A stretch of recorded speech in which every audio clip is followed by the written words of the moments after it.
Sa panahon ngayon, sobrang delikado na umibig. Walang katutubong pag-ibig yung mga tao.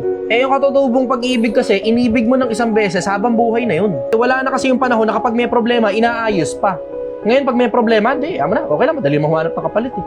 Dalawang klase kasi yung pag-ibig. Isang pag-ibig na yung kilig-kilig sa umpisa, talagang mamamatay talaga yun at hayaan yung mamatay yung kilig-kilig. Kasi dapat mag-take over na yung susunod na klase ng pag-ibig, which is yung pag-ibig na pinipili mo na siya kahit hindi mo na talaga gusto. Pag wala na yung kilig-kilig, sinasabi hindi ko na siya mahal.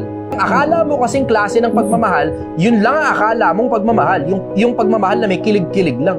Pero pag napuno na ng responsibilidad, mahal mo pa ba? Pinipili mo pa ba? Dati pinipili eh. Yung kilig-kilig, patayin nyo na yan. Okay, sige, kilig-kilig yan sa umpisa. So, as soon as mamatay yan, doon na dapat nagta-take over yung pangalawang klase ng pag-ibig, which is yung pag-ibig na pinipili nyo na. Yun ang hindi ko maintindihan talaga sa mga tao. Bakit hindi nila maintindihan yung konsepto na yung pag-ibig na pangalawa, yun yung pag-ibig na kahit puno na ng responsibilidad, masakit na sa ulo, away kayo ng away, siya pa rin yung pinipili mo. Hindi maintindihan ng mga tao yung konsepto na kapag ka nandun na yung inconvenience, dun na masusubok yung pag-ibig mo. May mga tao ayaw ipasubok yung pag-ibig nila. Ang gusto nilang nila, puro good times body lang sila. Pag masarap lang, pag hayahay lang, pag nakakatuwa lang, pag mabango lang, pag sexy lang, dun lang nila mahal. Pero pag puno na ng responsibilidad, hindi na magkaintindihan kung ano ba talaga. Mananatili ba siya sa'yo?